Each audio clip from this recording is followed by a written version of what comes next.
Okay, we kind of got a weird angle here. We know, we understand. We're sorry. As far as doing this tabletop was kind of the easiest way for us. But these Work Tuff Gear Famine, or these Work Tuff Gear Knives in general, they seem to like stain up really easy, and they're really hard to clean. So we're going to force patina it with a Coke. Like we're going to put them down in the 2-liter. And we're going to see what happens. We're going to let them sit around for a couple of hours. And we'll come back and we'll check it out. But here's the Famine.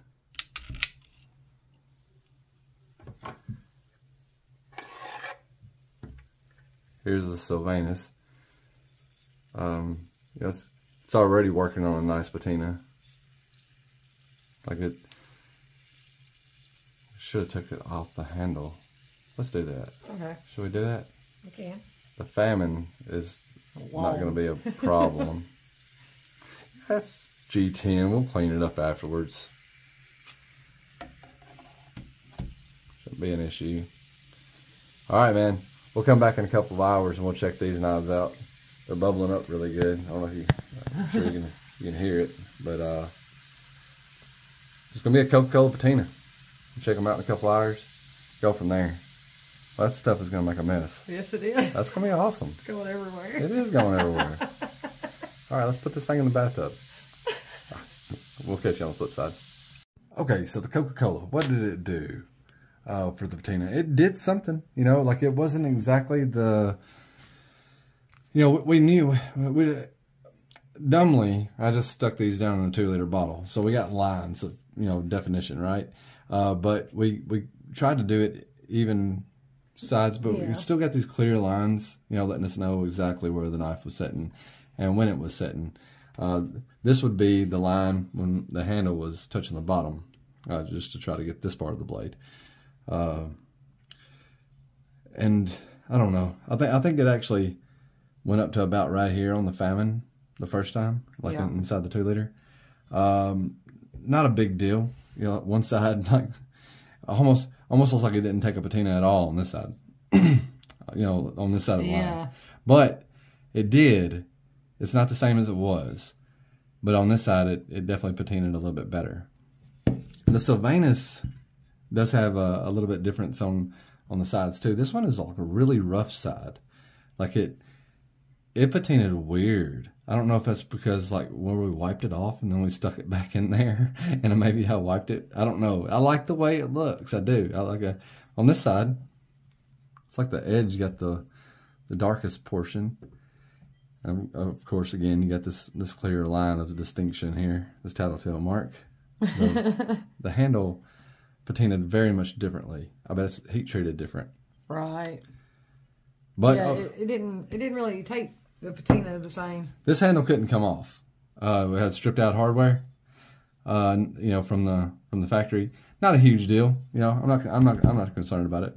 But that may be something that you may be more concerned about than we are. By the way, it did take the edges off. Yes. Which I kind of expected that. They're not cutting paper or anything anymore. At all. Not a big deal. We can sharpen them back up. But yeah, they're not the cutting beasts they were before. But okay, we're gonna lay down some aluminum foil and we're gonna paint some mustard on here. Just like some more designs, just to get a little bit more patina and maybe even try to camouflage these lines a little bit. We're just gonna paint. Yeah. I think the mustard is supposed to give it a little bit more of a darker patina, right? Yeah, and it's definitely you're able to control lay and control more. We could put, like, if we wanted to, we could put dots on there and let it set for a couple hours, and rinse it off, and we would have dots. So. I guess it depends on your artistic ability as to what you can do with mustard. I think the cheaper the better. So, like, this is French's, so it's cheap mustard, but it's spicy brown mustard.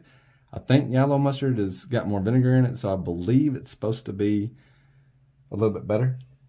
Gotcha. But that's okay. Like, I mean, we can, we definitely saw somebody do some patina stuff with spicy brown. Yeah, spicy brown as well. So we will lay that down, do a little bit of painting. We can paint it on video, so you can watch us. Courtney will do one, I'll do the other. Pick one. I'm gonna do this one. Okay. I'll do this one. You can do that one. And we can go to town. And we both got our little paintbrushes. Yep. Okay. So let's get some aluminum foil. Okay. I think by the nature of the beast, man, the aluminum foil is reflecting a lot of the light, and the knife is going to be in the shadows. It's just something we're going to have to deal with for the time being. I'm going to put me some over here, and I'll put the paint on it. Yeah. Well, hurry up with it. Well, I'm trying. There we go. These people tuned in to see some painting. They didn't tune in to watch you struggle with a mustard bottle. It's bad enough you can't flip a knife. Okay. No, I'm just picking on Courtney. What are you doing? Swirly lines? Uh-huh.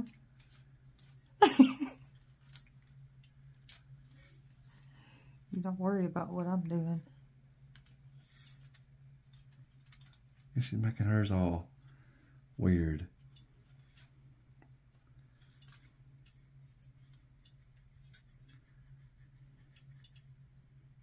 So I've already got the line going on the blade.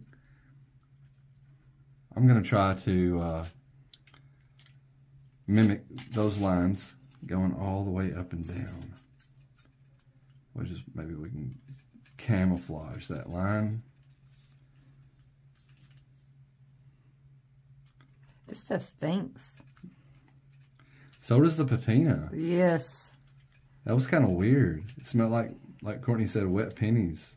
Yeah. Like, you ever picked up coins that have been like sitting on the parking lot, and like until they can soak it in the oil and rain and blech. We go over that line too.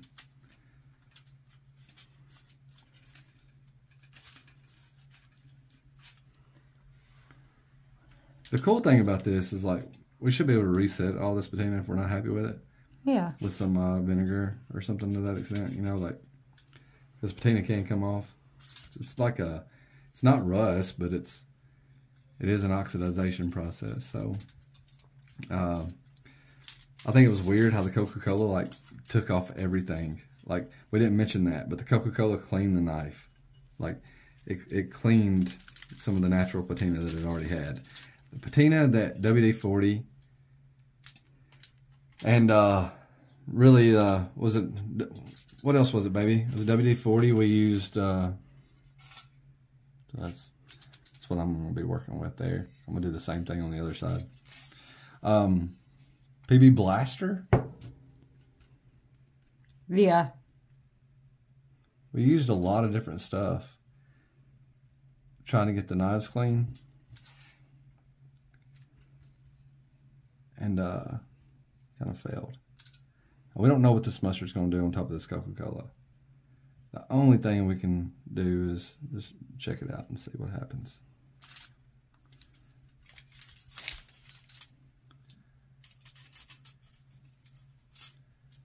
We'll try to get a stripe, like get a little stripe pattern going on. I don't know how much is actually going to stick though.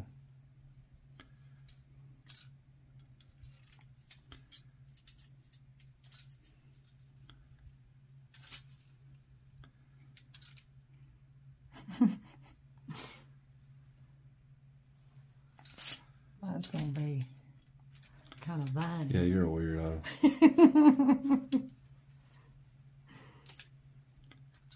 They all knew that. Chicken patina with pink polka dots. That's what you get. Oh. And we had read somewhere too that if you, like, you know, heat the Coca-Cola up first, that you get a much better result. Much quicker, I guess. A little more even. A little more even. Yeah. But we still have a Coca-Cola in there. None of us really drink sodas, so what we can do after we're through with the mustard and seeing what that offers is we can go back. I'm gonna get the spine too to see what happens. I know sometimes yellow mustard, like, it just turns out brown and Yeah. crusty, you know. But let's just see what happens, man. Yeah. Just gotta let it sit and do its thing. That's right. So that's what we'll do. We'll let it do its thing for a couple of hours. I'm gonna use something to prop it up. What do I have? Here we go. How about this thing Nick sent? Use that as a kickstand. We still messing with yours? A little bit. You put some lines in yours too? Mm-hmm.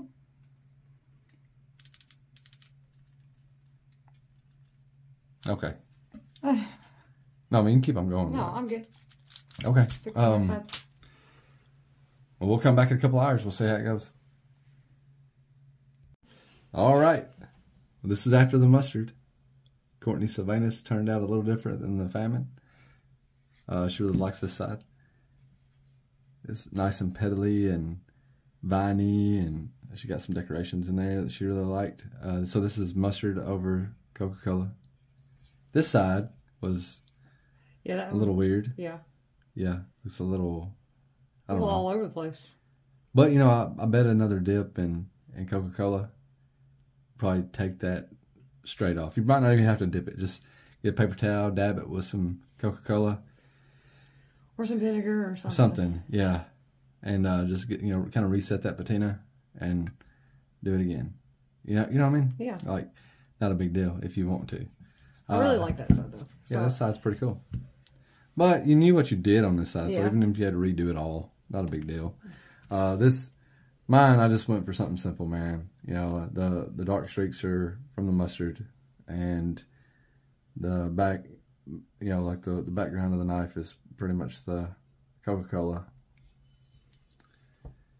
And I kind of like this side better. I was supposed to say, I think I kind of like, both of ours are that side of the blade. I'm cool with both of them, though. This won't be the end of the patina of these knives. These knives just worn a patina. You know, like, so as you use them, they'll continue to patina. While we're talking about it, we're going to need somebody to teach us how to sharpen a convex edge, or we're going to need to hire this out. I know Lacey hates convex edges, so she's out of the equation. I'll need somebody to sharpen the famine for sure, or I'll need to learn how to do it. I might be able to strop it back up, and if I can, that's fine. I know, like, I've seen barbers use a leather strop that wasn't flat and hard for convex razors over the years. So I might try that. You know, like make a strop out of a leather belt or something like that. So see what I can come up with. But I know that's got a convex edge on it, so it's not flat.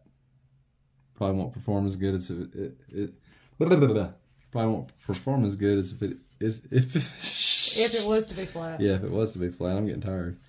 Okay.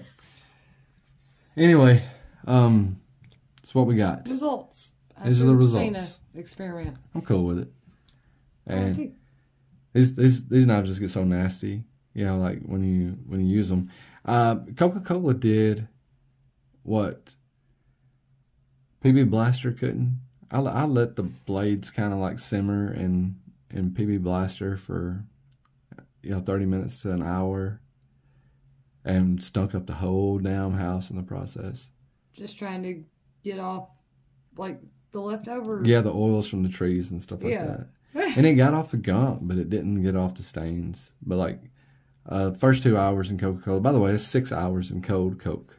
Not cold, room temperature Coca-Cola. Like, we didn't heat it up, and we didn't.